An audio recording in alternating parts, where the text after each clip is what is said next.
Hello, welcome to Showboys. We're here, another fun episode. Little break between seasons here. Arcane just wrapped up, and Severance is about to start, which Dad and I will be doing. Pretty excited about that. But we're here. We're going to be recapping our 2024. Our usual year in review episode where we go through and hand out our awards, our what's watching and what's playing awards. It's going to be super fun. I'm excited. We all made our picks. We have our nominees. We put this out in Discord, so we got some feedback from you guys. We have all your winners for these categories. But before we get into it, of course, got to shout out our top tier patrons: Tim B, SfH, Joe C. Thank you guys so much. All of our other patrons, you guys rule. Your support means a lot to us. We really appreciate it. If you're wondering what Patreon is or how you could support us, head over to patreon.com/showboyspodcast. Check it out. We have 4 different tiers, different price points from $1 all the way up to $10. It's just a nice monthly subscription to Showboys, basically. And each tier comes with their own benefits and perks, such as exclusive monthly episodes, early access to unedited episodes, things like that. So go check it out, patreon.com/showboyspodcast, and sign up today. That would be great. If not, we're just glad you're here. Make sure you subscribe to the channel or follow us on whatever platform you're listening. And yeah, dude, Chad, holy cow. Here I am. I forgot that you were still like alive. I forgot. How you been? Good, man. Good. It's been this might be my longest hiatus from the show ever, I think. Yeah, that's the one downfall of switching to seasonal content. There might be some gaps for some people. Yeah. I think Brady and I did our space episode somewhere in my hiatus. Yes. So I've been on less of a hiatus on Patreon than I have on just our regular channel. And if you needed any more reasons to sign up on Patreon, there's yet another. Right. You could. Yeah, we did like a 3-hour episode, and I think we did a really good job. Like I will say, I saw the background, here in StreamYard when we were setting up. Very cool background. Yes. Oh, did I leave it in there? I usually take them out, but must have forgot. It was like probably midnight by the time we got done, so it's just like just leaving it up. Yeah. Man, glad you're here. This should be fun. Dad, how are you doing, man? I'm good. I think I'm finally restored back to full health. Yeah. After like a month of being sick. Yeah, I came up to Ohio, saw you like the first 2 days I was there, and then basically you died. Like what? Yeah, basically died. Yes. And it like swept through my whole family. We all had the flu, fevers, and death everywhere. Yeah. But yeah, I'm alive. It's that time of the year, dude. I hate it. It's so bad. And it's like I feel like it's been the worst that like I've seen so many people with it. Yeah, dude. Like we even at work have had a bunch of people sick, and usually we don't. I mean, we'll have like 1 or 2 people get sick, but it's like multiple people have been out. Knock on wood. I haven't got sick yet this year. It's just ponchos, dude. It's just ponchos, man. It's just ponchos. Keep taking your vitamins. You'll be all right. But speaking of sickness, you might notice Nick's not here. We're sad. But he texted us right before we jumped on here. He said, and I quote, Wendigoon level headache. So if you know, you know. If you don't, go watch our first episode with Wendigoon, and you can see Nick slowly just dying in his chair as the episode progresses. By the end, he's just like migraine barely there. Yeah. So. I don't know why when I read that, it reminded me of Avengers level threat from Spider-Man. I don't know why it stuck in my head. It's almost like I read it like that. Like he has an Avengers level threat headache. It's basically the same thing. So yeah. Well, glad you guys are here with us. Listener, glad you guys are here too. I hope you enjoy the episode. But yeah, let's get started. We're just gonna go. We'll go through our What's Watching awards. So we have a handful of categories. Let me actually see if I can pull these up real quick. All the categories. There's quite a bit. Yes. But yeah, Discord's taking forever to open. But yeah, have you guys watched many things this year? Surprisingly, no, not really. I feel like I've watched more than I've played. Yeah. Last year. But honestly, my playing was fairly low this year. It's kind of a slow year for everything. Really. It was. All right, I got the categories here. We have Show of the Year, Movie of the Year, the 2024 Nettie, so that's the best Netflix original series or movie. The 2024 Maxi, which is the best original HBO Max. The 2024 Mousy, which would be Disney Plus. The 2024 Apple of Our Eye, Apple TV Plus. Then we have Best Anime or Animated Series, Best Performance, Best Visual Effects, and then Best Cast to round it out.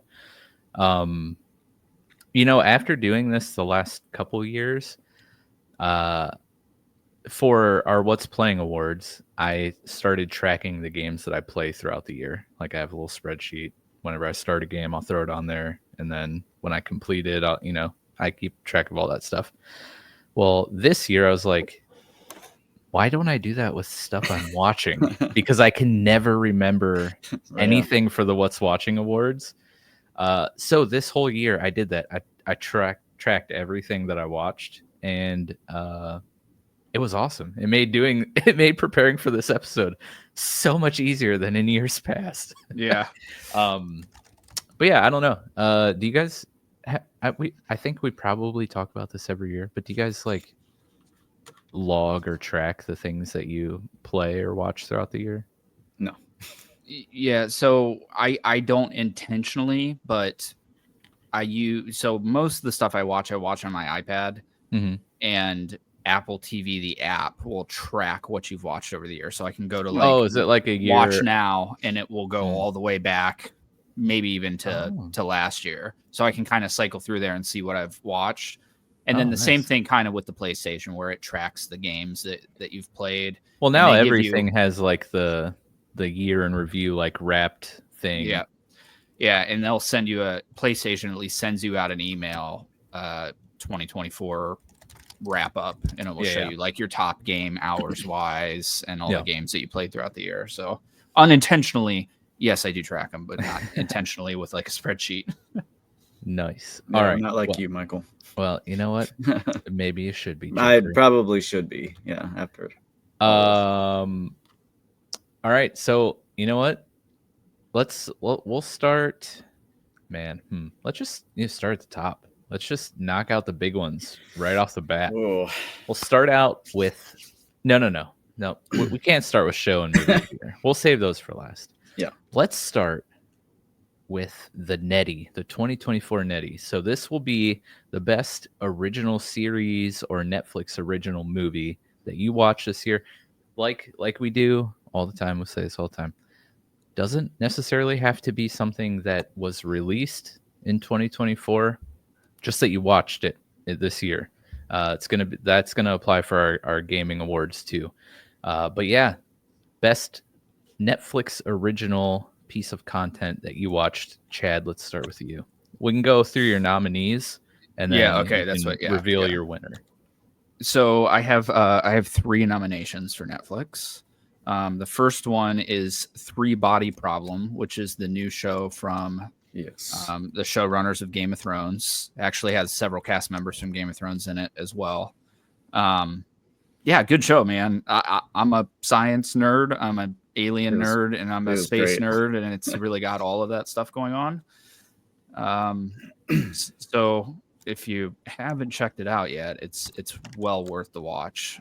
Super compelling first season. I don't know if there's going to do a second season. I think so. The way they ended it, I feel like they should, and it's based off a book series too. So yeah, right. And it's funny because I've always wanted to read that book. It's a Chinese science fiction novel, called Three Body Problem. I've always wanted to read it. It's always been in my list, but I didn't even register that it was in my list until I was like halfway through the show. I was like, oh, dude, this is Three Body. Like, what am I thinking? So super cool they made a show out of it. My second nomination is Monsters, the Menendez brothers, which is the second season of Monsters, if you want to call it that. The first one was what, Dahmer? Yeah. I'm excited for 3. Yeah, I'm excited for 3 too. Here's my problem with it, and I think why Monsters stands out so much to me is that like Dahmer's very dark, dude. Like if you know Dahmer's story, it's dark. So is season 3 is going to be maybe darker than Dahmer was. This, even though it is dark, it's about 2, 19, 20-year-old kids killing their parents in Beverly Hills. It's got like an 80s nostalgia, super flashy flair to it because they live in Beverly Hills. It's the 80s. That's everything's super ritzy. And then the cast is just on point, dude. And really, when I first started watching it, because I was pretty familiar with the case going into it. When I first started watching it, I was like, dude, I don't know if I agree with the casting of the brothers. Like, they don't really look anything like them. But then as they started, they started acting, I was like, oh, dude, like these guys are on point. But we'll get to my standout from the show when we talk about performance later on. But yeah, it's really good. And if you're going to start with a monster show, just get your feet wet. This might be the one to go with because Dahmer's dark, dude. So like this one might be. What's season 3? Season 3 is going to be Ed Gein, which is the inspiration for Texas Chainsaw Massacre, which is arguably, I think it's darker than, the stuff that found in the dude's house is way darker than Dahmer. So, and I think Charlie Hunnam, is that how you say his name, is going to be playing Ed Gein. So I'm excited, man. So it should be good. Jax from Son of Anarchy. Yes. Yep. And then my third and final nomination is Investigation Alien, which is a documentary. George Knapp, who is kind of the pioneer of UFO and alien news in Las Vegas, has this documentary. I can't remember how many parts it is, but it kind of lays out everything that's going on. And I'm sure if anybody's even watched the news in the past 2 years, you can tell that we have something going on here. And I think it lays out everything, all the evidence and everything. Really well done. Worth checking out just to catch up on the new UFO stuff going on here lately. But my winner for the category has to go to Monsters, the Menendez brothers. Like I said, dude, I think it's just everything's on point. And it's probably the 80s nostalgia. Even though I didn't grow up in the 80s, I have a deep, like, from Grand Theft Auto Vice City on, I have like a deep tie to the 80s. So, yeah. Well, while we're on it, Nick did send us his picks. So I have it open and no explanations. I just have the. Wow. Oh no, it's spilled upside down. Oh no. So yeah, that's true. And at least it wasn't on my laptop charger because that would have sucked. So no explanations, just his winners, no nominees. But since you mentioned Monsters, he also had the Menendez brothers as his winner also. So, Dad, you're Nettie.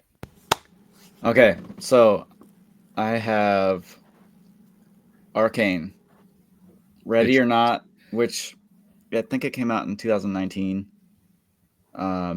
Three Body Problem. I feel like there was something else, but I couldn't remember. I feel like I'm missing a lot on my list because I feel like I watched a lot of TV this year. But I think most of it was absorbed by Apple TV. But obviously, I'm going to have to give this to Arcane. Good choice. Fell in love with it.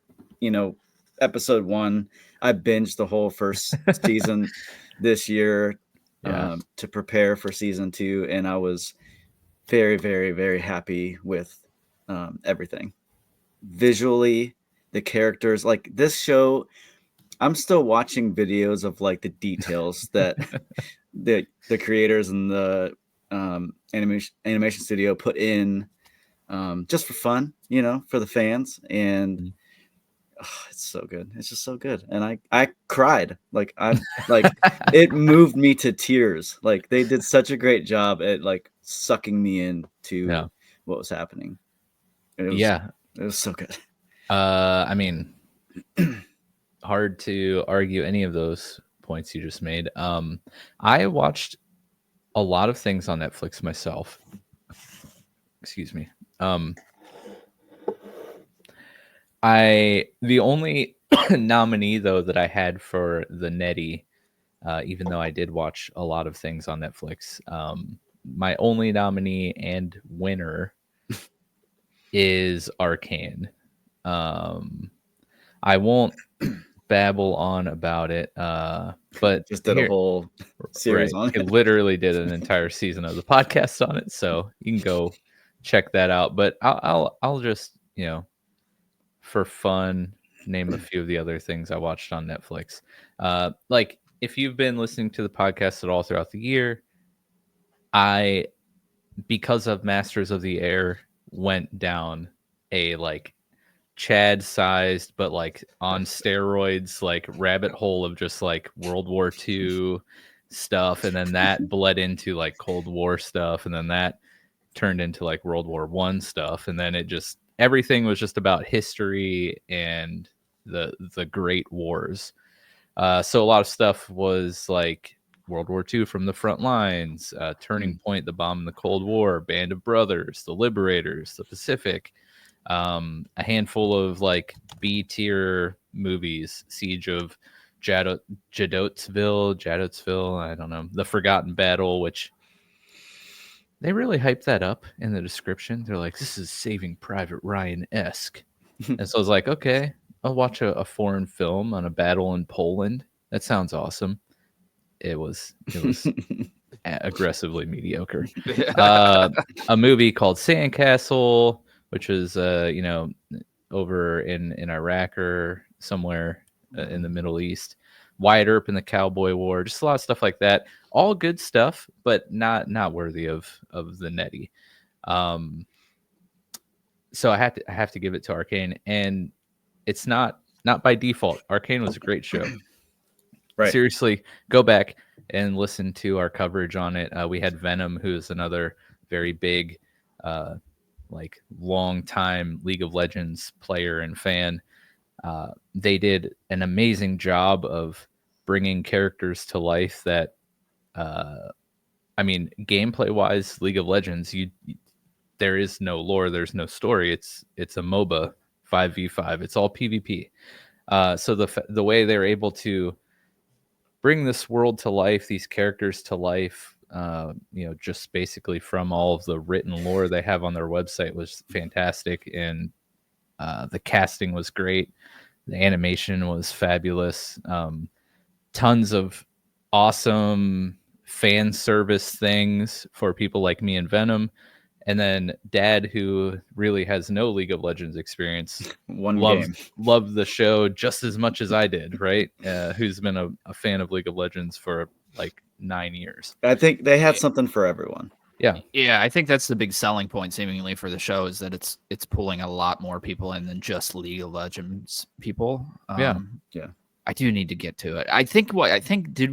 It was in like March Madness, right? I think I watched either all of it or all of the first season or part of the first season for March Madness. Yeah, it was in March Madness last year. Last year, great show. Won the award. Let's get to some of our Discord members. Winter Jam, he said A Man on the Inside. Venom, Jared, and Anthony all agreed with Dad and I for Arcane. Yeah. And Ben from the Dragoon Effect podcast, he picked I Think You Should Leave. So there you have it. The Showboys Nettie Awards, Monsters, the Menendez brothers. I cannot say their name for some reason. And Arcane. But if we're going total picks, I think Arcane wins with the help of Venom, Jared, and Anthony, of course. But let's move on to the 2024 Maxi. This would, of course, be the best original series or HBO original movie. HBO Max, or just Max, I suppose it is known as these days. Dad, we'll go in reverse order here. Did you watch any HBO Max original? I watched one, which it gets my pick. Okay. Is which I felt like it was deserving because it was very good. Was True Detective, season 4. Season 4, Night Country. Yep. Nice. I think it's on other streaming services now, but I think it got its start on HBO. I think it's only on HBO, isn't it? Is it? I thought I saw think so. It was on Prime. I think. Well, a lot of you can buy. Yeah, you can buy a lot of that stuff. Yeah. So True Detective, Night Country for me had like just the most compelling opening episode, and then it kind of just for me went like downhill after that, and I don't know why, because it's a compelling setting. It really like you know what I mean, Alaska during the time where the sun doesn't come up, like everything is really compelling there. But I don't know, I just I don't know.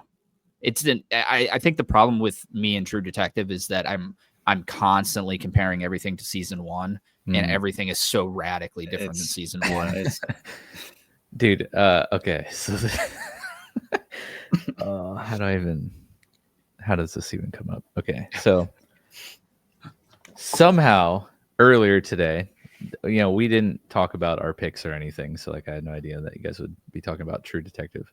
But I just thought about like season 1, like you should never mow another man's lawn. That popped into my head. Yeah. I think it's because like my in-laws are here, and like my mother-in-law is helping like do the dishes, which I appreciated. But then I was like, for some reason, my mind went like, you should never do another man's dishes. You should never mow another man's lawn. And then like, I don't know. But Nick also, I don't know what he's on, but like he just is picking like what Dad and Chad likes. He also had for his Maxi True Detective season 4. I haven't gotten around to watching it season 1 though. Like Chad, like you just said, one of maybe the best seasons of a show, period. Oh yeah. You'll have to separate yourself from it the best you can, because it's I mean, I liked it. Well, it's funny because I watched season 2 of True Detective far before I watched season 1. And season 2 kind of fit in that like LA cop wheelhouse that I needed it to at the time, so I enjoyed season 2. But I understand now after going back and watching season 1 why most people didn't like season 2, because it is so radically different. But yeah, I don't know. There's just I mean, I'm a huge Matthew McConaughey fan, so like anything I see him in is an instant win. Yeah. Chad, what was your Maxi? So I had 2 nominations. And it sucks because I'm gonna have to give it to one that didn't come out this year, but I did watch this year, and it actually might even be like a rewatch. I have to think if I watched it before, but True Detective was obviously on there. I mean, I've said everything that I need to say on it. I felt the opening was compelling, and then it kind of lost its way from there. But my pick and winner is The Outsider, which is a Stephen King novel. And this was kind of funny because I have a guy at work that reads a lot of books and loves Stephen King, and he has a habit of talking a lot. And so he'll like literally sit there and like describe an entire book to me. And he described this book. And then like a month or 2 later, I found out that they made a show on it. Oh, nice. And didn't realize it until I started watching it, and then remembered what he told me about this, little league coach that gets accused of murder and all this stuff. Yeah. But yeah, it's just a good show, dude. It's really good. I'm a big Stephen King guy. I like all his shows that they've ever come out with. Some of the movies too. But this one, I don't know, dude. It's very dark, very twisted. The casting is on point. and I can't remember. Jason Bateman's in it, and he plays like a really? serious role, which I know that he plays like a serious role in Ozark. But here, yeah, it's like, but in Ozark, it's just basically his oh shoot, what the heck is the name of that? Arrested Development, but like yeah, drama version. right. Yeah, so in here he plays the little league coach that's accused of killing like a 10-year-old kid that they find in the woods. Oh, sheesh. And it spirals out of control there. They learn pretty quickly something's up with the investigation. It's just a cool story, dude. It's really wild. Good. Yeah, it's a wild ride. So I had to give it the win. Nice. I did not watch a show on Max this year. I watched a couple movies, and I had True Detective Night Country on my watch list, just never got around to it. And I had another show. I don't know if either of you have heard of it or seen it, but a show with Robert Downey Jr. called The Sympathizer. It kind of snuck into that rabbit hole I was talking about earlier. It is about like a Korean or Vietnam spy in the CIA during I want to say the Vietnam War, but looked really, really good. Just never got around to watching it. But maybe I will this year. I don't know. So nothing from me for the Maxi, unfortunately. But let's get to our Discord members. Winter Jam. He said Dune Prophecy or Creature Commandos. Creature Commandos, shout out, DC animated project. Dune Prophecy, of course, a new Dune show spinoff from the movies. Venom and Anthony both said House of the Dragon. Jared finally watched Game of Thrones for the first time this year, so his pick was Game of Thrones. And Ben from Dragoon Effect podcast, his was My Adventures with Superman's 2 DC animated shows. As much flack as DC gets for their movies and shows, but like the animated stuff for DC has always been like always top on point. Oh yeah. Did you? I actually totally forgot about House of the Dragon. But even knowing that now, I probably still would have picked The Outsider. Yeah, you can go watch. Yeah, you can go watch Nick and I's companion series for House of the Dragon. I think it definitely missed the mark in the end. But did you watch The Penguin? No, that was another one on my list. Okay, so I'm just gonna throw Jordan under the bus here. I wanted to do a season on The Penguin. And he would have been the perfect person to co-host that with any of us, being the comic, field matter, subject matter expert. But he wasn't able to do that. So I did not actually watch The Penguin yet this year, but that of course is on the list. I did just read something today or yesterday about season 2 of The Penguin, and they're I like what they're doing with the who's the creator of the Batman? Matt Reeves. Yes.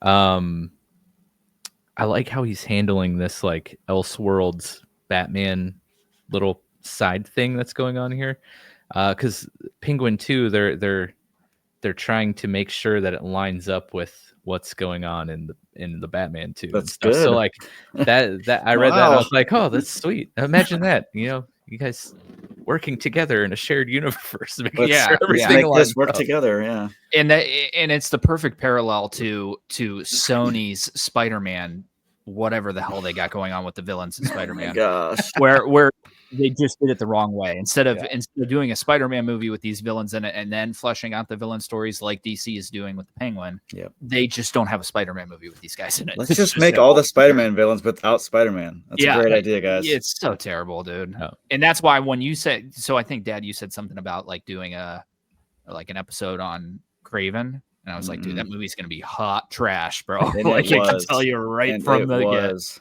And it got like some of the worst reviews I've ever seen. Lit. So, sheesh. So there's the 2024 Maxi.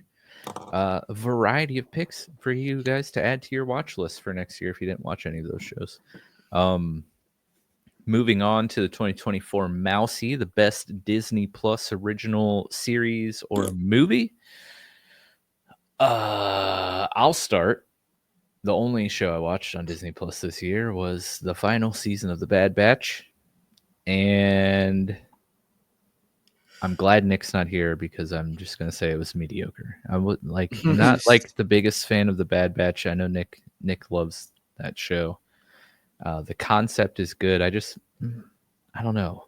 It looked pretty sweet. The animation yeah, is stellar. Like, I think Arcane's still probably better, but some of the things that they did in the Bad Batch, specifically with lighting, so good, dude. Mm-hmm. Like some of the ship flying and the way the light hits off, I'm like, is this like real like Star Wars or is this an animated show? Like, but yeah, Bad Batch wins by default. Chad, Disney Plus. Did you watch anything on Disney Plus? I did. I have one by default watch, and it is X-Men 97. Nice. Yeah, dude. Like that. If you watched the cartoon in the 90s of X-Men, you need to go watch the show. It's just, it'll hit you in all the right nostalgia notes. And I'm begging for them to do this with Spider-Man, the animated series from the 90s as well. I do think that they're coming out with a Spider-Man series that maybe has the same producer as that 90s animated movie, show, but it's nothing like it. But more like the comics. Yeah, it is. Like yeah, the same exact art style, but animated. Yeah, and I think it's kind of cool. That's never been really my, like, when I think of Spider-Man, I don't think of that 1950s, 60s, 70s Spider-Man. Mm-hmm. Anytime I'm thinking of Spider-Man, I'm thinking of that 90s Peter Parker from the animated series. Yeah, me too. I've heard nothing but excellent things about X-Men 97. Oh, it's great, dude. And just the freaking when the song hits, dude, like yes. Everybody, I don't care. As soon as it starts, man. Even if you know nothing about superheroes, you grew up in the 90s, you know that song. Like it's inbred, it's in your brain forever. Yes. So it's cool. I love the concept of what they're doing. I hope they do it with other shows. I'd love to see Spider-Man. Like I said, I'd love to see the Batman animated series from the 90s make a return like this. Also, another iconic intro. Yes, another very iconic intro. Yeah. Yep. Yeah. Dead. I'm with Chad. X-Men 97. That's the only thing I watched. Nice. Nick's Mousy goes to Shogun, which one of our Discord listeners, Winter Jim, he also had Shogun. I guess I'll allow it, but that's technically an FX Hulu show. Or Hulu FX, show, yeah. Yeah. I think it's getting pulled over from Hulu, yeah. But if they watched it on Disney Plus, which is possible. And we don't have a Hulu award. We don't. Hulu's because I would have had one. Oh, really? What would it have been? I started watching Fargo. Dude, that show's amazing. It's so good. Oh, I love Fargo so much. Billy Bob, he's incredible. Which seasons have you seen? Because Just that's another just the anthology. So Yeah. every season's different. First season was great. Second season was good. It was the third season with Chris Rock because I started watching it and then I fell off. But man, first two seasons of that show are so good. I love it. So goofy, but it's so great. My problem with Billy Bob, and I kind of ran into this. There was a guy watching Landman at work. He's like kind of Ryan Reynolds. He's like Ryan Reynolds to me now. Is like always Deadpool. So when I hear him in the Detective Pikachu movie, like it's just why is Deadpool doing the voice of Pikachu?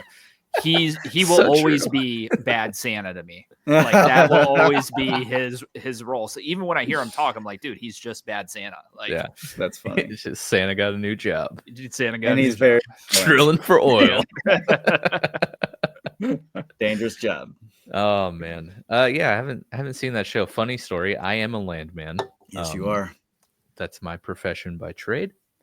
And for the specific client I work for, there's like this absolutely garbage, phony landman organization that like they require you to be a part of to be able to bill to them. And they sent out like a monthly newsletter, and when Landman came out, they're like, oh, we're gonna do watch party, and then immediately after like a week or two, they're like, so just want to clear some things up about Landman. Like basically we're not like that. Yeah. I'm like, Okay. I'm like The yeah, start to it's- every cover up ever. I'm Yeah. like okay, of course we know that because it is a TV show. Like, So I have a question for you, Um, Mike. yes. Are you more of the Billy Bob or the John Hamm character? I haven't seen, but if either of You them have to sits report and if either of them sits and does Google Sheets all day, that is the one. That's Billy the one Bob. I am. It's not Billy Bob. Yeah. Whoever is chained to their desk in Google spreadsheets. That's funny. That's me. Yeah. So Discord picks, Winter Jam, like I said, Shogun will allow it, but you know it's a little on the border there. Jared from Play Along Podcast, of course. He picked Star Wars Visions. Anthony from, I've been saying their names and not where they're from, but if you've been listening to Showboys for any time over the last year, you're well aware of Jared from Play Along Podcast, Anthony from Ultimate Cleveland Sports Show. Surprising pick, The Acolyte. Maybe that was default. Let's just say that. Yeah. And then Ben from Dragoon Effect Podcast is right up there with Chad and Dad with X-Men 97. Yeah. Moving on. Man, we're zipping right through this, and I'm loving it because this is always fun to talk about the things that we've consumed this year. And hopefully, if you haven't watched any of these, hopefully we're building a nice little backlog for you to go check out these shows because they're all great. Apple Plus, the apple of our eye. Dad and I even think Chad, you're on the Apple Plus like train. Like, yep. This is by far the most slept on streaming service. Yes. Everyone needs to sign up for Apple Plus. This episode is not sponsored by Apple Plus. I wish it was, because I would gladly be an Apple Plus shill. So well, many they just good had shows. a free weekend last weekend.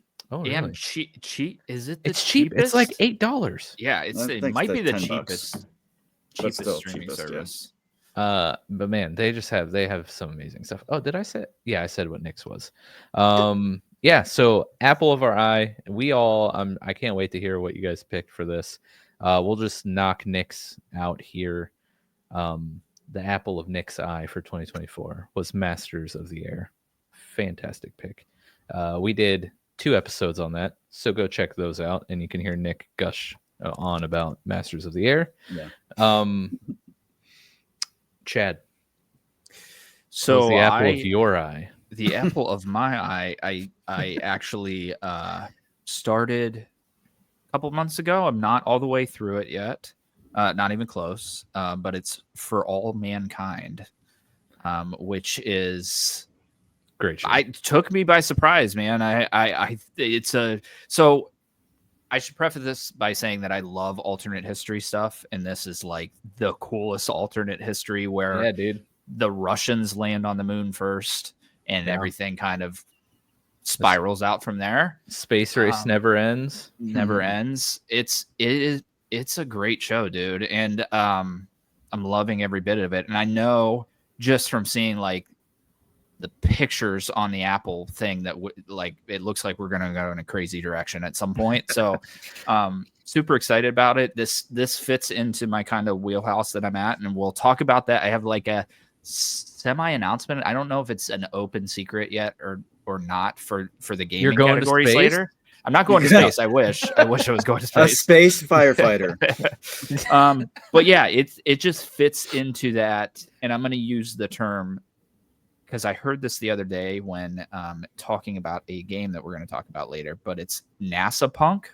So instead of being like cyberpunk, it's like NASA punk, where it's okay. and I was like, I dig that cool. because that's Yeah. kind of what it is.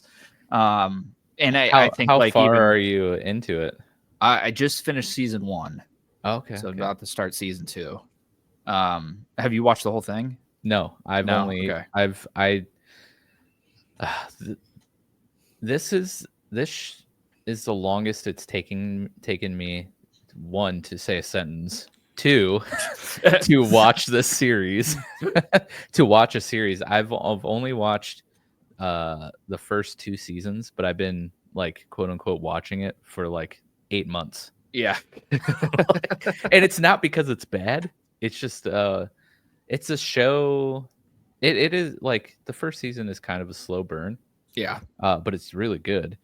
But this is kind of like the show that I use as my, well, I don't have anything else to watch right now, so I'll like pound out a few episodes. But the problem is, once I watch an episode, I'm like, okay, well, now I just got to watch another one.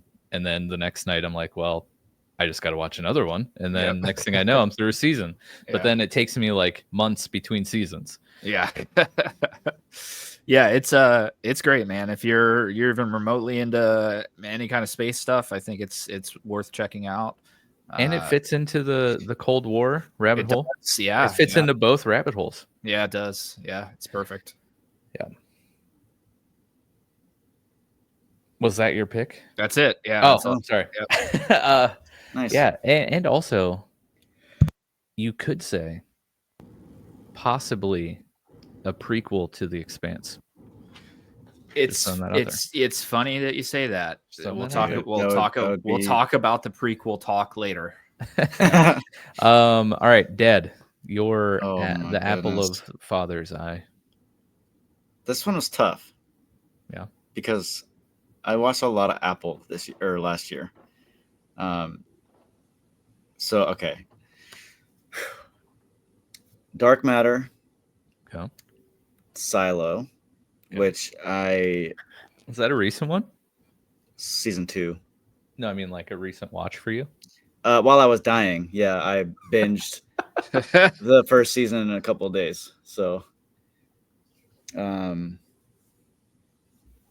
phenomenal show. Sugar. Okay, I remember you talking about that. I finally finished Invasion Season 2 last year. I forgot about that show. Masters of the Air. Fabulous. And Constellation. Dude, I want to watch Constellation. Wait, and really bad. They actually Didn't they coming with us. No. I just read that they're doing a season 2 in February. Okay. Nice. Which now that means I have to finish it because I stopped watching it halfway because I heard that they canceled it, so I'm like, screw this, I'm done. And it was just weird enough to itch that part of my brain.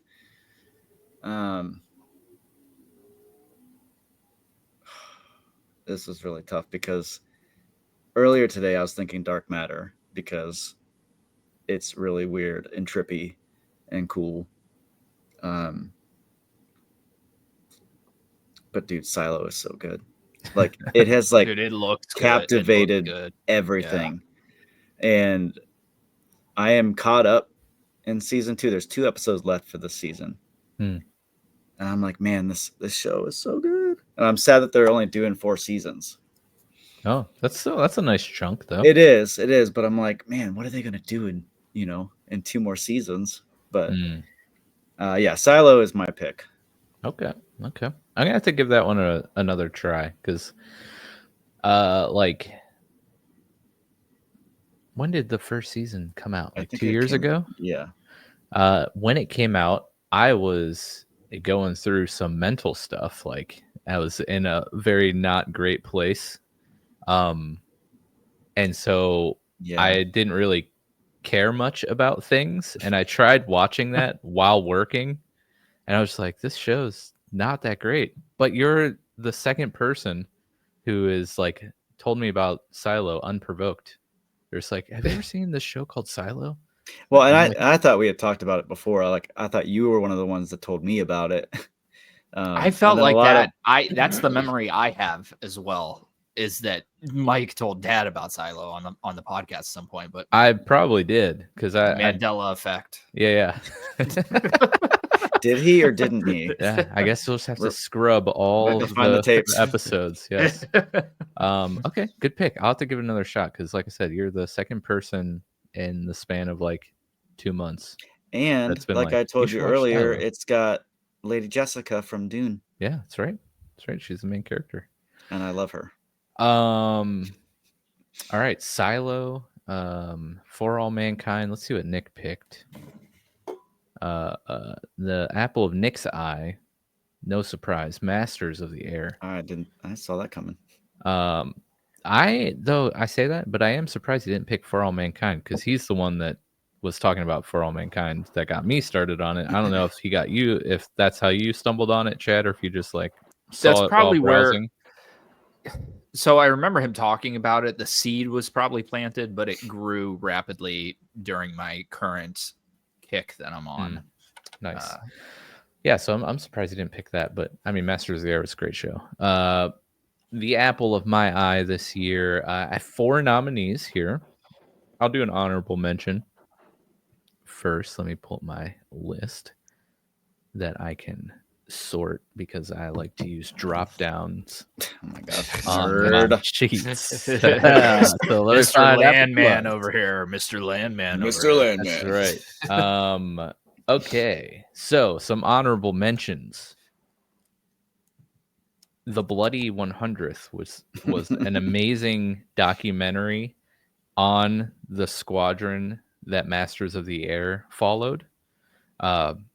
It just like auto plays after you finish Masters of the Air. It's like 45 minutes long. It was amazing. So awesome to hear from the actual pilots that were in the show. Fantastic. If you have time, if you're into World War II stuff, check out The Bloody 100th after you watch Masters of the Air. And a docu-series called Cowboy Cartel. Super interesting story about some people from a drug cartel in Mexico laundering money through the purchasing and sale of racehorses, and how the law enforcement officers, I want to say in Texas, so obviously one of the border states, how they like uncovered that scheme and traveled down that road. That was a really interesting watch. And then I watched, a handful of movies, but they're not Apple originals, like rewatch of Saving Private Ryan. First time I rewatched that since seeing it when it first came out. It still holds up. Greyhound, very interesting Tom Hanks warship movie, World War II. But to my nominees: Monarch, Legacy of Monsters, super cool Godzilla show. Masters of the Air, of course. For All Mankind, like I just said, I've only seen the first 2 seasons. They were excellent. Definitely will be finishing that. But my final nominee, and I think my winner, is going to be a show called Manhunt. This was a limited series, and it is a dramatization of the manhunt for John Wilkes Booth after he assassinated Abraham Lincoln. Mm. So good. Holy crap. Dude, you guys got to watch the show. It's a limited series. I don't remember how many episodes there are, but it is fantastic. Dad, you watched Masters of the Air, right? Yeah. The navigator guy, I can't remember his name from Masters of the Air, but he ends up like planning out D-Day towards the end of the season. That guy, he plays John Wilkes Booth. So freaking good, dude. He is fantastic in the show. What was his name? It's gonna bother me. I know I can't remember his name either. Yeah, maybe I wrote it down later for best performance. I can't remember. But yeah, man, Crosby. That's it. Yep, you got it. Crosby is fantastic as John Wilkes Booth. Absolutely amazing show. Like, you guys need to check that out. I wanted to cover that with Nick, but he never got around to checking it out. You guys should watch it. Maybe we could do an episode just recapping the whole series. I don't know. It was fantastic. You need to watch it. Discord picks. We only had 2 because, like I said, everyone sleeps on Apple. Yeah. Winter Jam. He picked Slow Horses. I know a handful of people that like that show. Wasn't for me, but people like it. And then Ben from the Dragoon Effect podcast. He has your back, Dad. He picked Dark Matter. Yeah, you do. All right, we're getting close. We have 4 more categories before we get to show and movie of the year, and then we'll move on to our gaming stuff. Best anime or animated series. My nominees: Arcane, The Liberator was a Netflix series. It's kind of animated. I don't know how to describe this visual style, but it's not the first like show or movie to use this, but it's like live action that they draw over top of. Like it almost Scanner Darkly. Kind of. It almost looks like Borderlands. Oh yeah, like kind cell of shaded, kind of. Yeah. Like I literally don't know how to describe it. But it was a good show. It was like a four-part limited series. And then The Bad Batch, but of course Arcane takes this like no contest, one of the best animated shows I think ever, in terms of actual animation and just like the quality of the story and performances and all that stuff. I don't need to talk about it because I just did a whole season on it. So go watch that. Dad. Arcane. All right. Chad. Easy. So I have a couple nominations. X-Men 97, which we talked about earlier. Demon Slayer, obviously, season 4. I think 4, 5. I can't remember what season we're on, but we did a companion series on it. The new Rurouni Kenshin anime, which is a 90s anime that they did in live action movies. I think there's 4 or 5 live action movies which are phenomenal. And now they are doing a new anime, and I have a hard time watching 90s anime just because I just don't vibe with the art style. I don't vibe with the voice acting. There's just a lot that I don't like about older anime. So it's cool to see all of this kind of coming into the modern light and them retelling some of these stories from this 90s anime. So that's on there. Season 2 is airing right now, I believe. And Solo Leveling, which is a manga that at every time that I'm at the store, I want to buy so bad because it's like one of the few, I believe, colored manga. Like most mangas are black and white. So it's like full color comic book style, American comic book style. Nice. And the books are just sweet. So every time I see it, but now there's an anime for it. It's doing really well. The animation quality is great on it. But I have to give it to Rurouni Kenshin just because I've been waiting to kind of watch the anime. Just because I can't get over that 90s hump, and now they're kind of redoing everything for the beginning. So that is my pick. Nice. Listener picks. You might be familiar with this and help me pronounce it. Winter Jam picks Dan to Dan. Don to Don, yeah. Don to Don. There you go. Great pick. I've seen the trailer for it. It looks phenomenal. Again, I'm super into aliens, and that takes a big part in that anime. It's supposedly one of the best animation qualities for any anime ever. So I'll get around to it eventually. But nice. Venom picks Arcane. Jared from Play Along Podcast picked Dragon Ball. Anthony from Ultimate Cleveland Sports Show picked Scavenger's Reign. And Ben from the Dragoon Effect Podcast, X-Men 97. Man, X-Men 97 take home a lot of awards tonight. Best performance. So this would be, of course, an actor or actress who stood out in a show or movie you watched. Oh, wait. We didn't do Nick's. Best anime or animated series for Nick, Rick and Morty. Solid pick. Best performance. So we have best performance. So this will be an individual or individuals. And then later on we have the best cast which would be just, obviously in totality for a show or movie. So Chad, nominees and winner. Best performance. Yeah. So I have 3 nominations. The first one is Timothée Chalamet. Is that how you say it? From Dune. Yep. Part 2. The kid has just become one hell of an actor, dude. Yes. And everything I see him in, he's phenomenal. Even going back to, he plays the son, the younger son in Interstellar, the younger version of the son. Oh, does he? What, he really? does. Yeah, he does. Way. And going from there to where he's at now, he's just on point, dude. And Dune's incredible. Like I slept on it for quite some time. I think I watched it maybe for the podcast for the first time. I think we maybe did a Dune episode at some point. But yeah, he's just a great actor, dude. My second nomination is David Johnson, who plays Andy in Alien Romulus. Again, man, I've never seen this dude. Nope. I've never seen him in anything else. But my gosh, does he play just a fantastic android in Alien Romulus. And I think it's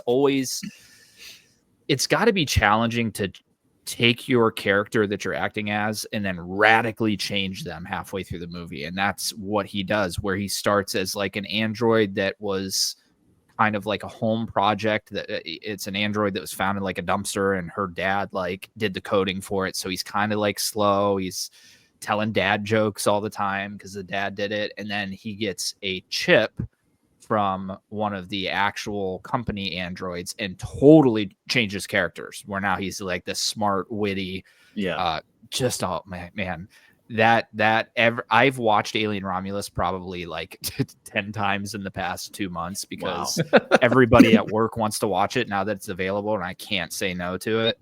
I think without question now, it's probably my favorite Alien movie, and he is fantastic in it.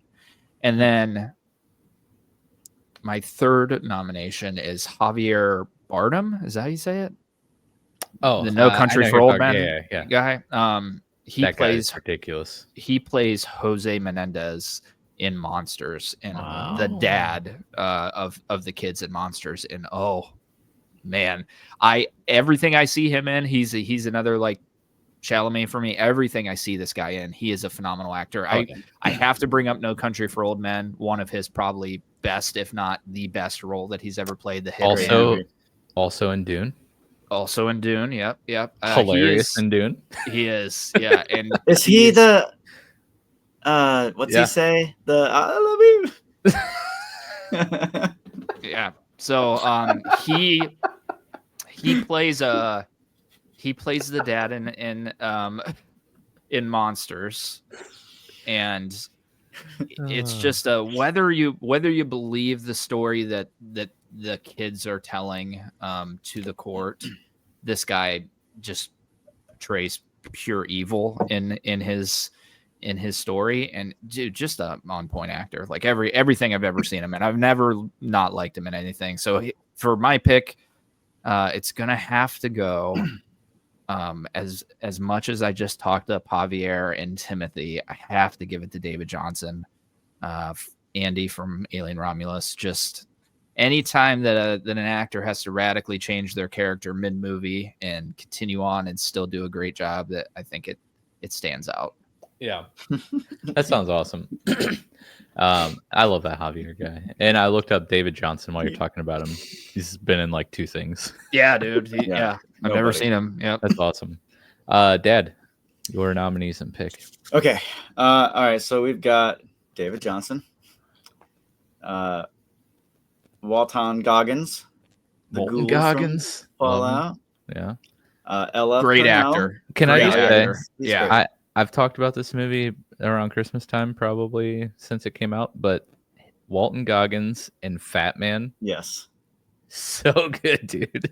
Yes. So Walton Goggins actually is in The Shield, which is top 3 show of all time for me. And he plays that's the role that, like I said, with Bad Santa, he will always be Shane Vendrell from The Shield, and he plays that role to perfection. But I still enjoy him in everything I see. It's not as bad as Bad Santa, where it's just like I hear Ryan Reynolds and him, and I'm like, yeah, they're always going to be that character.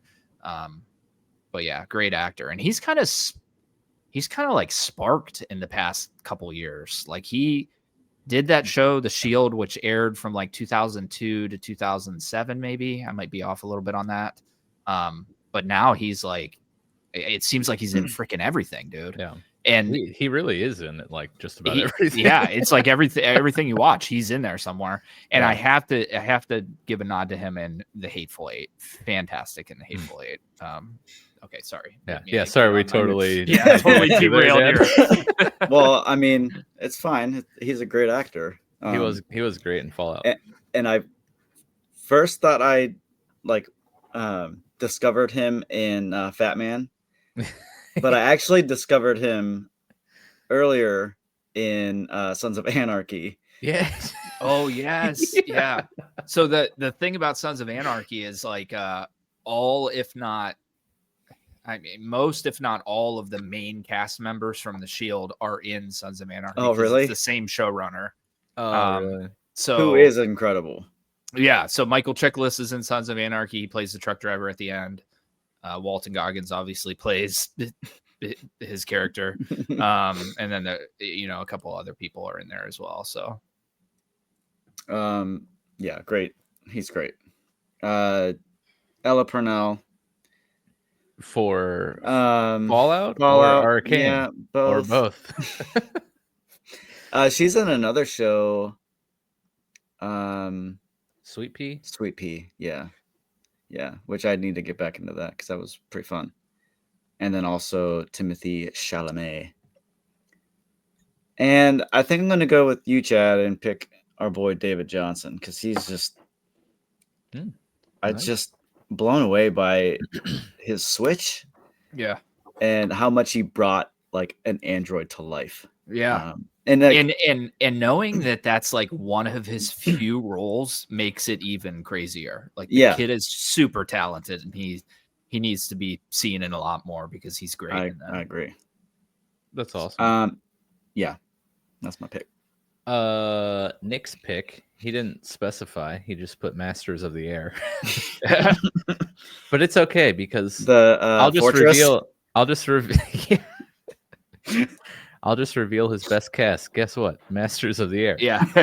I'm gonna go out on a limb and say that he's picking Austin Butler from Masters of the Air, which would be a great pick. Another great actor. He's in like a million incredible. things this year. And I'm sorry. Take it for what it is. Dude's super sexy too. It has to be said. It's the hair. Yeah. It's the Elvis voice. It's the Elvis impression. Dude, he's great. Yeah, he's great in Elvis. Yeah. The funny thing is, we talked about this on the Masters of the Air episode. But like the way he talks in Masters of the Air, I was like, that has to be like a caricature of a 1940, 4 pilot or whatever. Right. And then I listened to interviews. I'm like, no, that's just literally how he talks. No, it's just him. Yeah. I was like, oh, okay. Yeah. So my nominees, we'll just start right there. I have Austin Butler and Callum Turner as Buck and Bucky from Masters of the Air.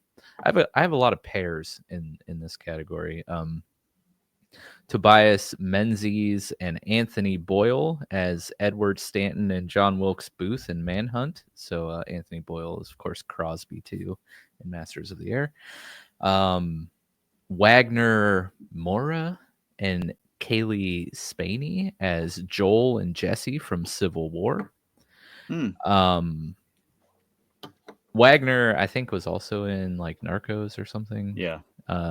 I called him Great Value Pedro Pascal earlier, and then like Nick yelled at me because he was in Narcos. He is okay. Yeah, I can see it. He also played someone named Joel who was escorting a young female across the country during a post-apocalyptic scenario. It adds up.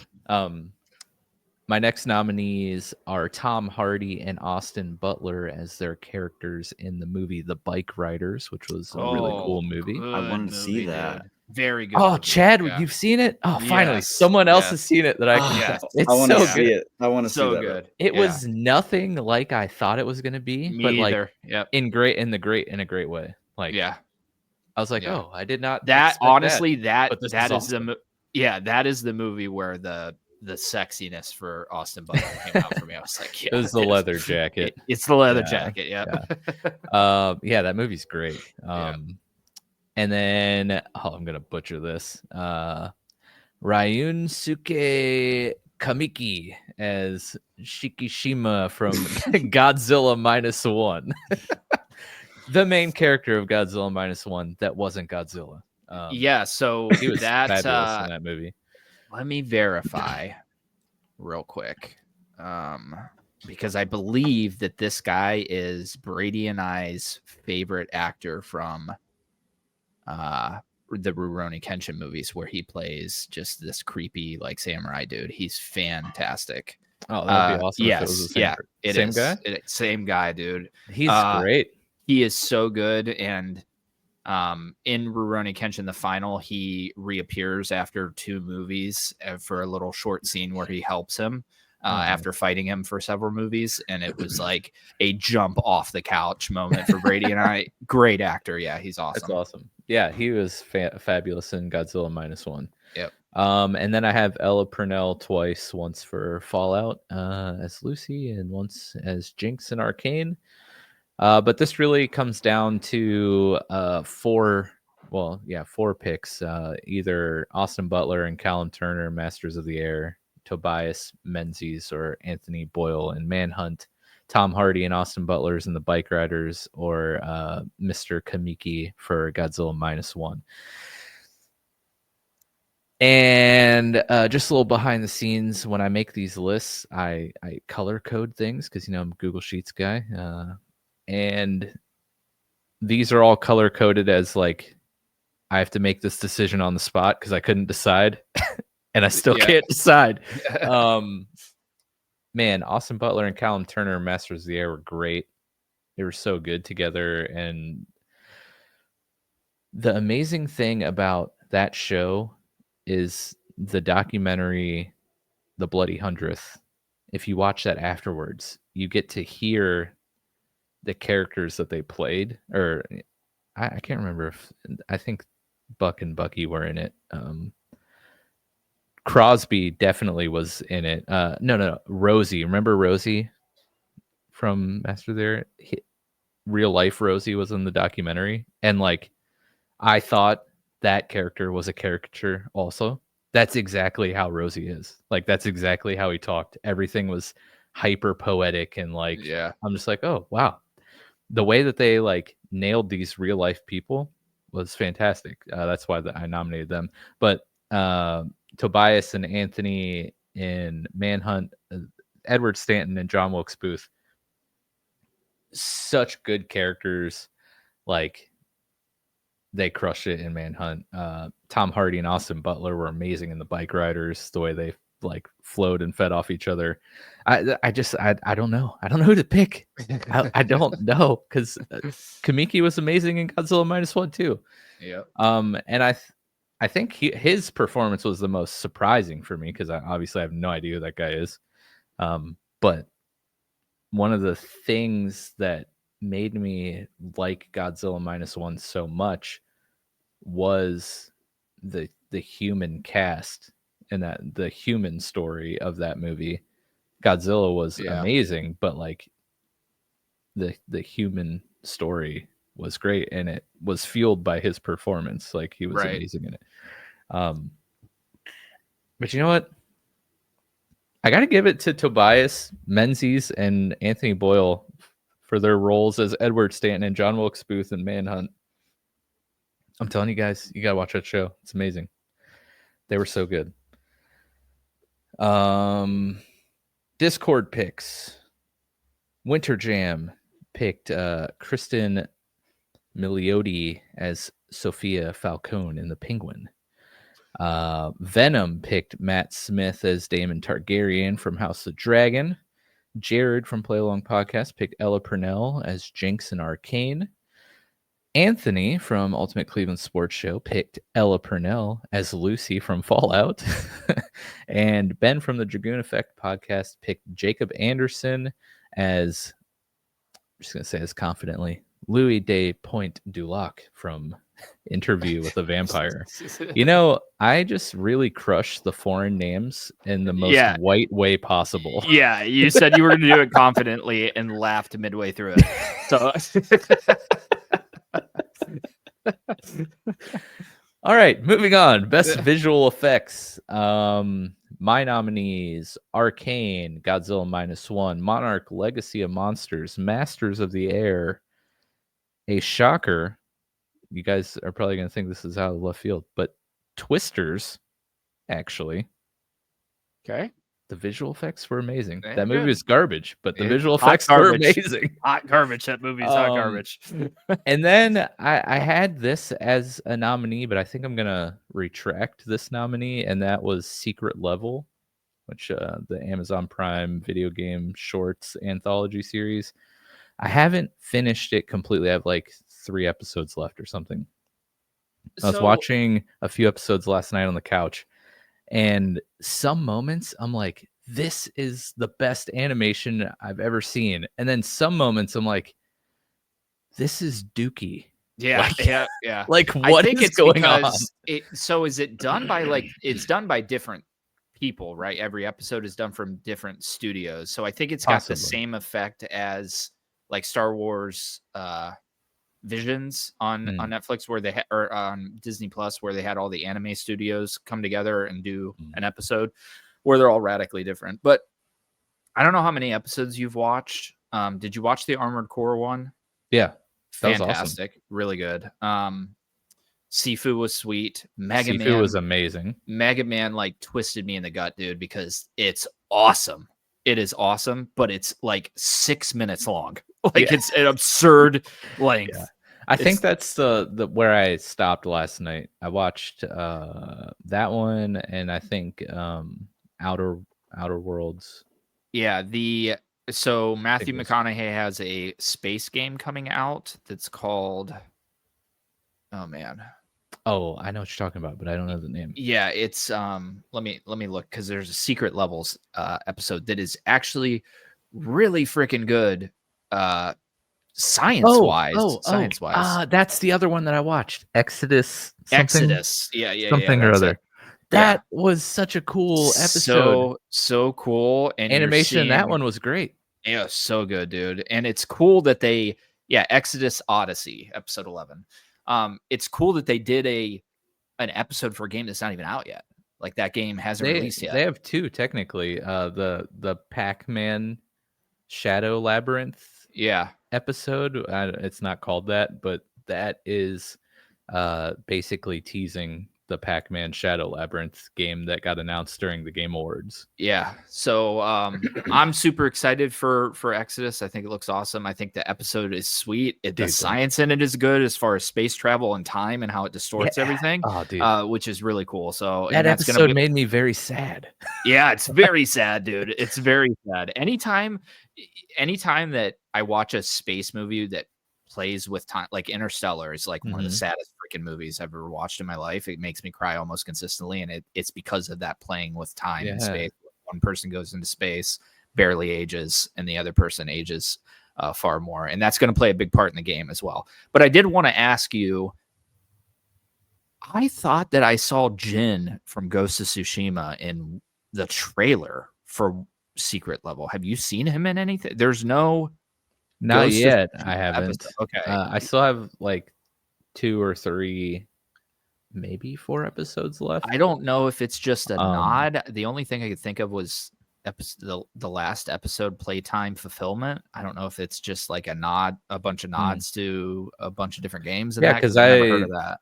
I do remember hearing or seeing, that tease. Yeah. So I don't know, but I think there's a season 2 coming. So I hope so, man. And it has the same effect as Star Wars Visions, where I wish that like the first episode of Star Wars Visions would get picked up for a full series. And that's how I feel about Mega Man. That's how I feel about Armored Core. I think would be awesome as an animated series. Yeah, Yeah, so far my two fit, not to turn this into a secret level episode, but whatever. Deal with it, guys. I'm the host. So Sifu and I think the Exodus Odyssey episodes are probably my favorite. Yeah. Just yeah, I because would agree. they're like thematic story, underneath the actual story that's happening. Were Right. very, very good. Very If you thought provoking. very, very. And if you like this, you should go check out Love, Death, and Yeah, Robots. I don't know if you watched it or not. At least the first season. Yeah. the episode that always sticks out for that show is the one with like Topher Grace, where they has like a whole society living in his freezer. Yeah. That's just weird, but I loved it. But yeah. So, anyways, back to this. I think I'm gonna take Secret Level off because for the awesome high points they have, for me, maybe it's like an uncanny valley thing where some of the people like they are too realistic and it like looks weird. Yeah. I don't know. Maybe that's Love, what Death, it and is. Robots. Love, Death, and Robots had that for me a little bit too. A couple of the Yeah. episodes. Man, it's a tough decision, but I think I have to go with Arcane. It's just the best looking show. All the other ones were great. You guys were nominees, but you can't hold a candle to Arcane. Dad, best visual effects. Okay. So I've got Alien, Romulus, Fallout, Arcane. I also put Godzilla -1, even though I didn't get that far into it. And I also put Deadpool and Wolverine. What was the last one? Deadpool and Wolverine. Oh, okay. I'm gonna have to give it to Romulus because of all the practical effects. I mean, so many nods to the original, and just it looked so good, and the aliens looked incredible. Oh, and I don't think any of it was CGI. Yeah. If it was done very, very well. Yeah. But no, it was totally immersed into it. Like, so good. Yeah. Definitely giving it to the Romulus. Nice. Chadwick. So I have a couple of nominations. I have Dune Part 2. That was on my list. Yeah, too. I don't even know how I forgot about. Visually wise, cinematography wise, it's so good. Everything about it's good. The sandworm is just awesome every time that it appears. Mm-hmm. I think my favorite thing, like in any universe, like show movie universe, is the like thumpers. Like I just freaking love those stupid little things. Yeah, man, it's really good. I do want to watch the show. It didn't seem like it got very good reviews. The HBO Dune series, Dune Prophecy, I think. Yep. Yeah, that's what maybe it was called. My second nomination is Shogun. I think that Shogun, visually speaking, especially with a lot of the special effects is really on point. The earthquake scene in that is haunting and very well done. I did add a little caveat for House of the Dragon because I feel like I totally snubbed House of the Dragon because I forgot about it. But I think that really shows how forgettable season 2 is, maybe that I just totally even forgot that I watched it this year. But I think they worked out a lot of the kinks that they had in season 1 with the dragons. I think everything visually is working on point in that show. It's just that the storytelling and the action needs to pick up a little bit. And then Alien Romulus, obviously, everything from hovering over top of the planet, the rings around the planet at the end of the movie, the 0G part with the alien acid blood was awesome. So I have to give it to Alien Romulus. Yes. Yeah. Nice. We are like totally tracking. We are. Yeah. Good. That's awesome. I'm glad you guys liked that movie. That's so good. Discord picks. Actually, let's go to Nick's pick. Best visual effects, Dune Part 2. Yeah, I'm That's a surprised good pick. at myself for forgetting about Dune, because Yeah. that is a visually amazing movie. Stunning. Stunning. Also sound design. Wow, so good. Same with Alien sound design. Freaking so good. Yeah. Every sound effect. Oh, Ever perfect. Yeah. I rewatched. I don't know if I rewatched Dune 2, but I rewatched Dune 1 multiple times and saw Dune 2 twice in theaters actually. But I have these headphones, Skull Candy Crushers, very very heavy on bass, yes. and I watched it using these headphones. Definitely was concussed. Did they crush your skull? Yes. Yeah. That's awesome. Holy crap. If you get a chance, you should do that, because it definitely takes the Dune experience to a whole new level. But Discord picks Winter Jam. He picked Arcane. No surprise there. Venom picked, surprisingly, well, if you watch the movie, it probably wasn't surprising.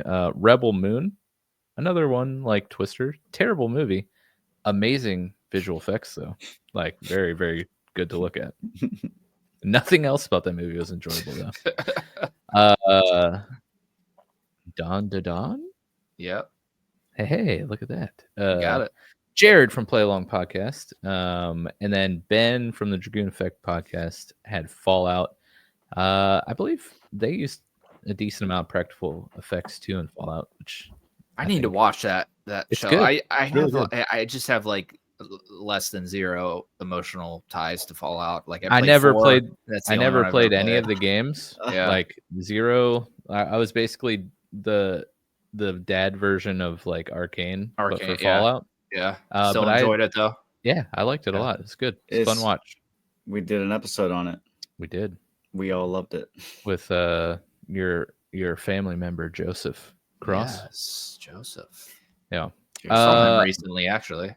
Did you? The first time I've seen him in person in what seems like years, and probably is years. Yeah. Yeah. What seems like an incredibly accurate amount of time. Yeah.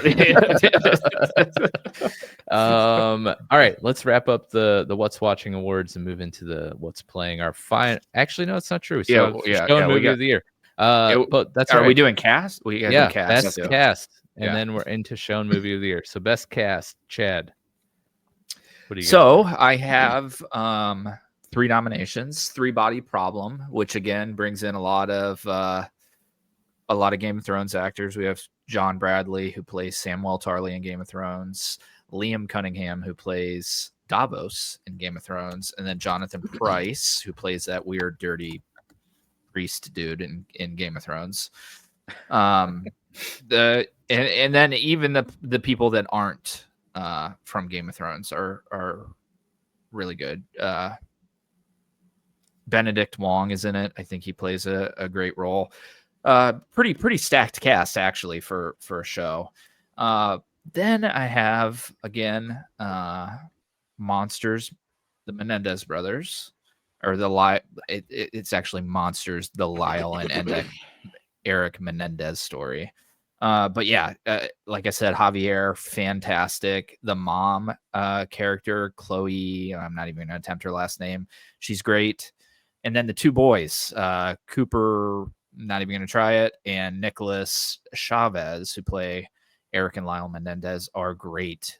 Even if I didn't jive with them in the beginning, I mean, Nicholas is just it has a haunting performance. It's just this spoiled little brat rich kid that killed his parents. So, and then Alien Romulus is my 3rd and final nomination. We touched on David Johnson, obviously. I think Kaylee plays Rain to perfection Civil in War. this. Yes, yeah. She is great in Romulus. Isabella Merced, I think her name is, plays Kay, has one of the most iconic blood-curdling scream sequences in any movie I've ever watched, and it's it's so well done in Romulus where everything is just building up into this point where she screams, and it's so good, dude. So I have to give it to Alien Romulus. Wow, man, just sweeping up all the awards. Sweeping. That's awesome. Best cast. So of course I had excuse me. Choking up over here, just recollecting all the performances, man. Just getting me emotional. Of course, the usual suspects, Masters of the Air, Civil War. Love it or hate it, it had a great cast, and I thought they were exceptional. The Bike Riders, another great one. The person who stole the show, I don't have the IMDb up, but the lady who's explaining the story during Bike Riders, she was amazing. I loved her. Yeah, not she is not enough to learn her name though. Yeah, who is that? That's it's a big actress. Let me look it up real quick. She made the movie, I think. I just typed in Bike Riders. It's a weird. Jodie Corner. Jodie Corner does not sound familiar. And she has been in Free Guy, The Last Duel, maybe most known of recent time from her role in Killing Eve show. I believe that was an FX show. But yeah, she's been in quite a few things. She was Rey's mother in Star Wars Episode 9. Maybe that's what I remember. Yeah, she was really good in the Bike Riders. Loved her. Very good. Yep. The accent was hilarious. I loved it. Yeah. Godzilla -1, we already talked about, was fantastic. Arcane, obviously, amazing cast. I rewatched Fury this year. I mean, you've seen Fury. Stacked, yeah. Just phenomenal. I mean, come on. But I watched the Netflix original Don't Look Up finally this year. That of all the things, I think that has the most packed cast for my list of things I watched this year. Sorry, I'm fumbling trying to look up the full cast, but Leonardo DiCaprio, Jennifer Lawrence, Meryl Streep, Kate Blanchett, Rob Morgan, Jonah Hill, Tyler Perry, Timothy Chalamet, Ron Perlman. This? This is Don't Look Up. Dude, I watched this at work the other day. I freaking love that movie. It's so good. Funny. It's so funny. It's so accurate. I think literally so accurate of how that would actually pan out in reality, where like half people just ignore the fact that we're about to die. It's so great. And like everyone is so good in it. And Jonah Hill is hilarious. Freaking hilarious in that movie. But no, the Timothy Chalamet, his little like very like fourth tier character in this movie is hysterical. Like this little skater guy. And you know who else sticks out to me is, and I don't remember his name. He played the game creator in Ready Player One, and he is the scientist. I think it's like maybe like a nod to like Elon Musk or something. The older scientist guy that makes the drones that go up to the asteroid. He's hilarious in a lot of, and I don't know if that's just the way that actor is, because he plays almost the same character in Ready Player One, where he's just like monotone, flat, dry humor guy. Mark Rylance. Yeah, that's him, dude. Dude, his character was so funny. When the president asks like how she's gonna die, and he says like whatever he says, like he's like, we don't know what it means. And then at the end, the like end credit scene where she gets killed by that thing on the new planet, he's like, I think that's a whatever is name. It's just like so funny, dude. Yeah.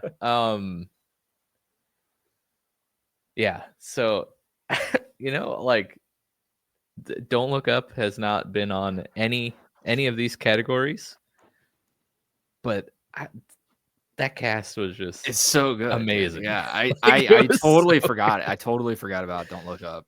Yeah. So I think for me, best cast this year of what I've watched this year has to go to Don't Look Up. It was too good. Yeah, I agree with it. Nick's choice, shocker, I already said this earlier, but Masters of the Air, solid choice. And our Discord members, they picked What We Do in the Shadows was Winter Jam's pick. Fabulous cast. That show is so funny. Venom picked House of the Dragon. Jared picked Game of Thrones, and another Alien Romulus here for you guys. Anthony from Ultimate Cleveland Sports Show picked Alien Romulus, and then Ben from the Dragoon Effect podcast, he picked Fallout. All solid choices. Let's wrap up the What's Watching Awards. Show of the Year, movie of the You year. don't want Last my two. Oh, best we cast. didn't go for. I'm so sorry. I'm so sorry, Dad. Cool. Go ahead. It's cool. It's not gonna be a shocker, but I'll go through my nominees: Fallout, Masters of the Air, Alien Romulus, Arcane, and Dune. I picked Fallout. Oh, that is shocking. That is a shocker. I thought you were going to go with I thought he was Romulus going or to go with Arcane. Romulus also. Yeah. I great cast all around. It was hard. It's hard to pick. No, Fallout was really good too. Yeah, solid choice. Show of the year. Well, since I rudely cut you off, Dad, why don't you start us out with your nominees and then eventual winner of Show of the Year? Show of the Year. Wow.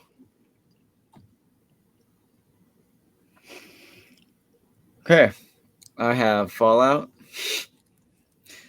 Arcane, Silo, and my pick for the year is Arcane. Wow. Bravo. That didn't see that coming. It was between that and Fallout. I'm just gonna say, it was hard to beat Fallout, but Arcane did it.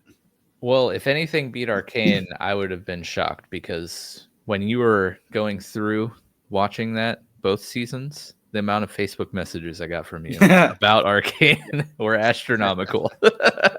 So, yeah. And if you saw the amount of messages between me and my daughters about it, it'd be that's a Awesome. no-brainer. That's awesome. Chad, Show of the Year.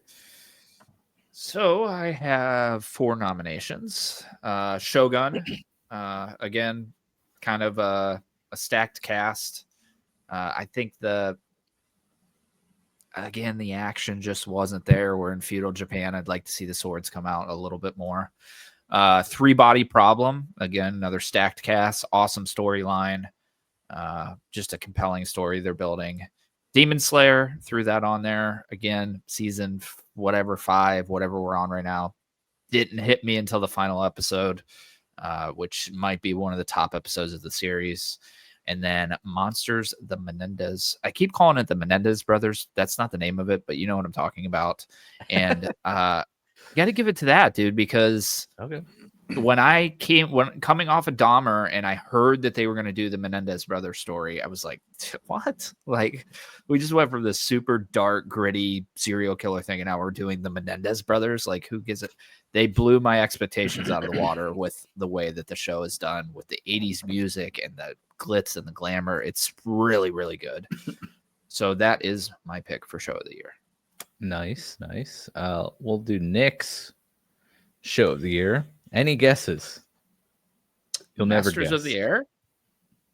Wow. Yeah, there you go. Wow. You're gonna see that coming. I mean, guys, it's a great show. You should go watch it. It's great. My nominees for Show of the Year: Monarch: Legacy of Monsters, Masters of the Air, Fallout, Manhunt, and Arcane. And I think Monarch and Fallout are just kind of honorable mentions. This really comes down to 3 choices: Masters of the Air, Manhunt, and Arcane. Arcane does not win for me. And you can go listen to the season we just did on it. It fell short. I think they went too big with the story when it didn't have to be that big. They could have kept it compact and it still would have been as impactful and still would have hit all of the notes of the things that they needed to set up for whatever comes next. I think it was a victim of probably planned to be more than 2 seasons, but then got reduced to 2 seasons. So we have to cram everything in. Great show, but not show of the year for me. So it comes down to Masters of the Air and Manhunt. Boo. And as much as I loved Masters of the Air, Manhunt came like so out of left field for me. And it was so good that like I have to pick Manhunt. It's so good, guys. Like, please, after you listen to this episode, after we record this episode, go watch it. Just go watch the first episode, get hooked, and then you'll finish it in like 2 days and you'll understand the hype. But for me, my 2024 show of the year has to go to Manhunt. It's phenomenal. Our Discord listener picks: Winter Jam picked Arcane, Venom picked House of the Dragon, which I'm surprised he didn't pick Arcane. Jared from Play Along Podcast picked Game of Thrones, and Anthony and Ben, Anthony from Ultimate Cleveland Sports Show, Ben from the Dragoon Effect Podcast, they picked Fallout. So solid choices there. Let's move into movie of the year. Let's knock Nick's out. Dune Part 2 is Nick's movie of the year. Chad, your nominees and winner. Yes, I have several nominees and one caveat, and we'll get to that. Furiosa, Mad Max saga. Not really the biggest Mad Max guy. I mean, I maybe saw the 2 newest ones. This one's really, really good, though. So if you haven't checked it out, it's just a fun popcorn movie. Alien Romulus, obviously, we beat that to death today. Dune Part 2. Deadpool and Wolverine, I threw on here. It's just good, dude. Just Ryan Reynolds' Deadpool is just on point at all moments that he is Deadpool. So.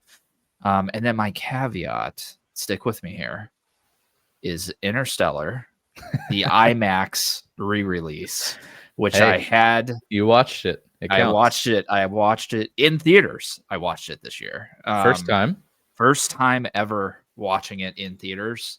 And it was IMAX. First time ever going to IMAX. This was a limited release. I think the closest theater to us here was maybe Indy. Indianapolis. However, when we went to Disney, it released, I think, on December 6th, which was our rest day in Disney. And there is an IMAX theater in Orlando. And I'm like, dude, it's too perfect. So Brady and I took 2 of the scariest Uber rides I've ever taken in my life to get to this theater that was 30 minutes away. The first guy was like a Korean guy, didn't say a word the entire way down there. His map thing was in Korean. And then the other guy was a Jamaican dude that was hilarious, but he was just having a rough ass life, man. And we heard about it the entire 40-minute drive. And then he could not find our entrance to our resort. We went through like 4 of them. And by the time we got to the 4th one, I was like, dude, you're like having a really rough day. We're just going to walk. Just let us out. We'll find our way from here. But yeah. Interstellar in theaters, dude, like it was a dream come true. I never thought that would ever happen. I never thought it would get re-released. Everything is just so much more powerful in that IMAX theater, from the rocket scenes that shake your chairs to the score that just freaking melts your mind. I love it. Love that movie.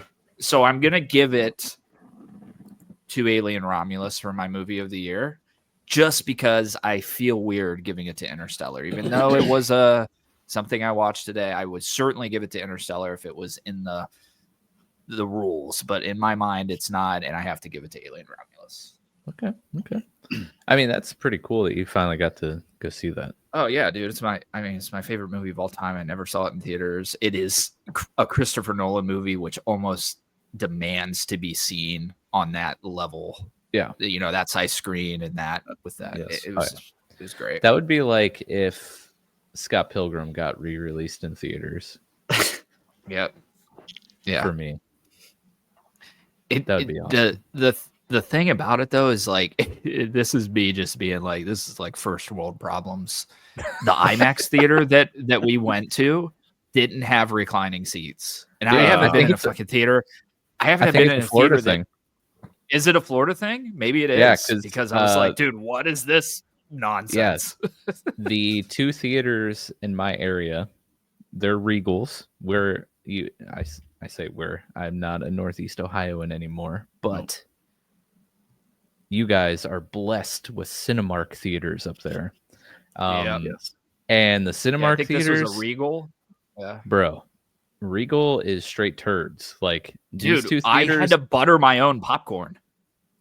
I mean, like you get popcorn and then you go over to like a thing where you have to put your own butter on. I was like, what the fuck? Kind of sleeper cool though, because then you can put I as don't much know butter that on it as is. I don't know that, because I want, like, when you go to Cinemark, they layer.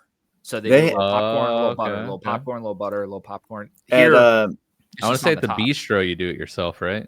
Maybe, yeah. I don't know. I've never been to the bistro.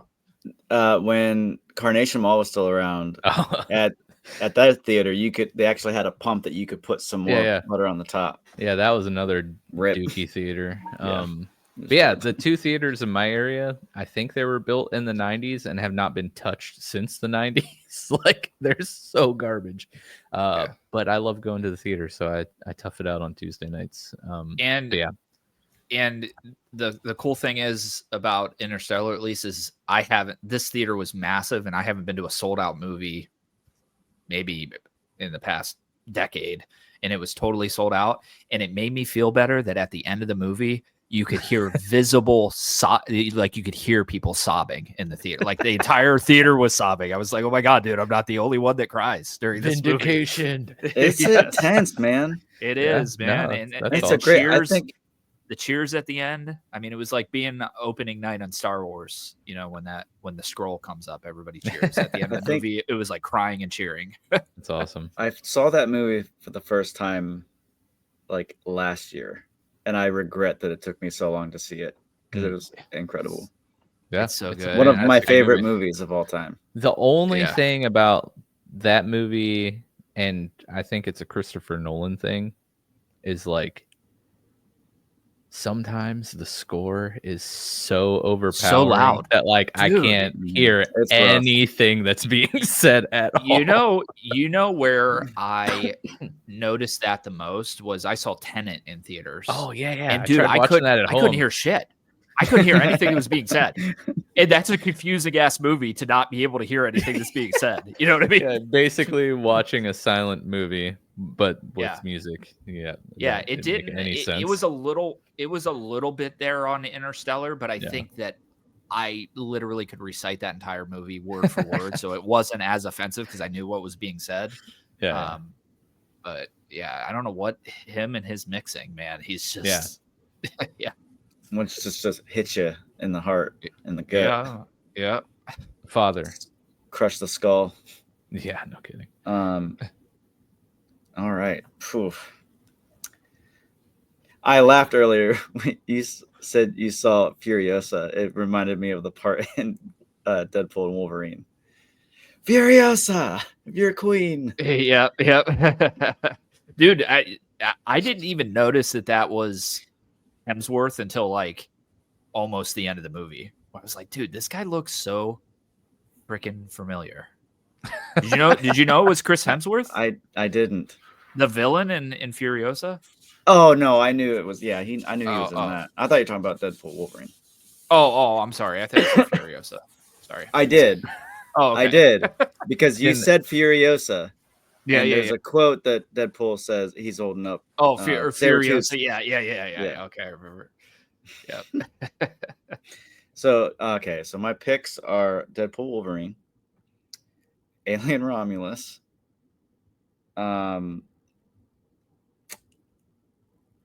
Dune 2, Civil War, and then I have a couple honorable-ish mentions.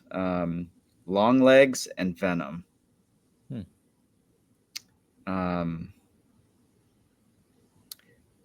I enjoyed Venom. I thought it was a fun outing, like The Way Out. Did not get my movie of the year choice. I'm gonna have to give it to Alien as well. Nice. As much as I loved Deadpool and Wolverine, Alien just hit different in a totally different part of my mind, and it was, I don't know, it just couldn't. Nothing else could compete with it. I'm so happy, man. Alien's back, baby! Finally. Yeah, it's so I'm excited to see what happens after this. We'll have to go through and do get the most picked for each category among like us and then the Discord listeners for like one winner for each thing.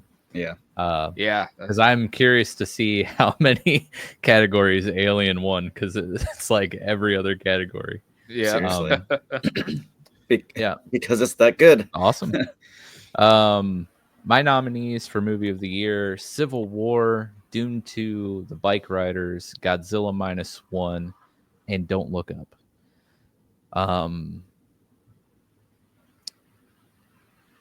I think I chose Godzilla -1, and I think it's a similar thing for Manhunt, where like this movie just literally came out of nowhere, had no idea it was coming, went and saw it, and it just blew my socks off. Dune 2 probably would be like number 2 on my list, the runner-up. That was an amazing movie, but like I was expecting an amazing movie. When I went and saw Godzilla -1, I had zero expectations and was just blown away. I wonder if it's still on Netflix. It might. At one point in time, it was on Netflix. It might still be on Netflix. So if you haven't seen Godzilla -1, check Netflix. I think it is, because I think the dubbed version released on Netflix, right? Oh, okay. Because I watched it dubbed. Okay. So I think that was it.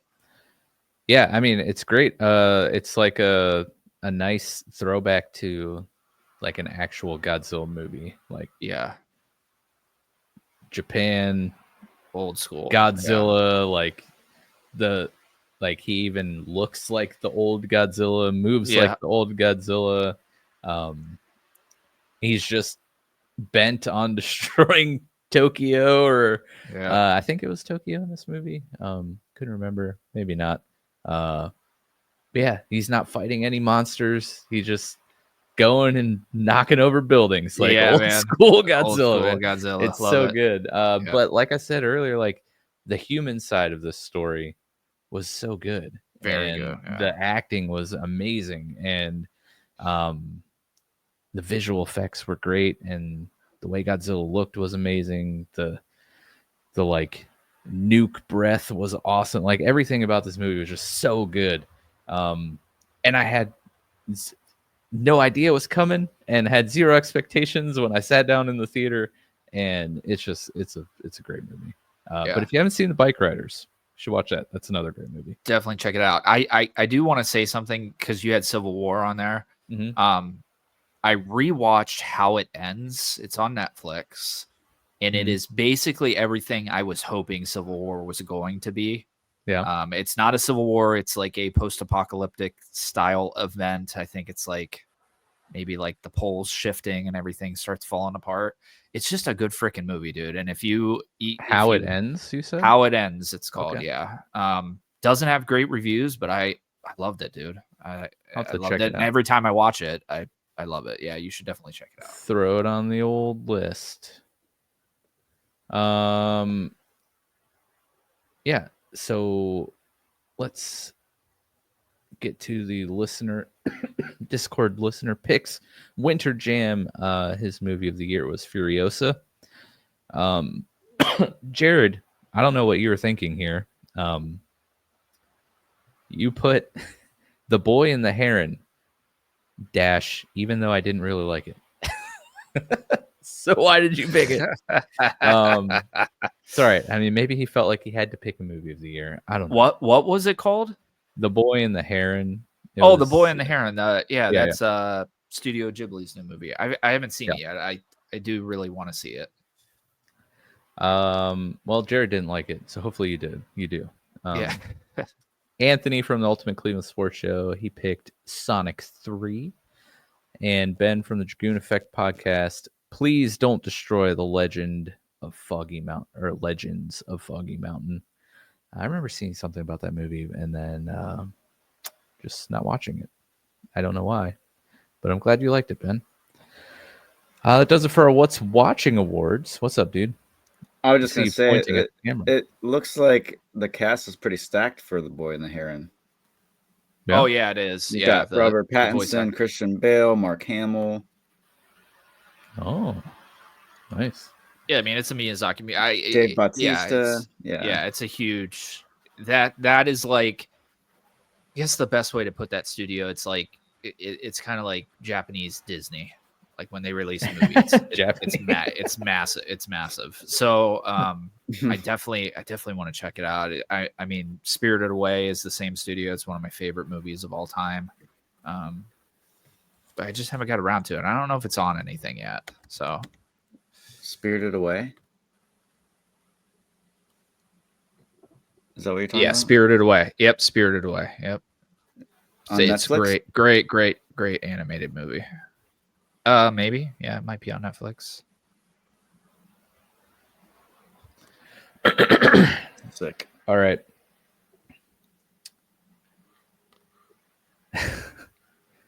Pause. Yeah, so I am cold, but I can push through for the Game Awards. Because there aren't as it's many up to you. It's up categories, to you I don't guys. think. Well, Yeah, I how don't long think- do you think the goals would go? Oh, we're not doing the goals tonight.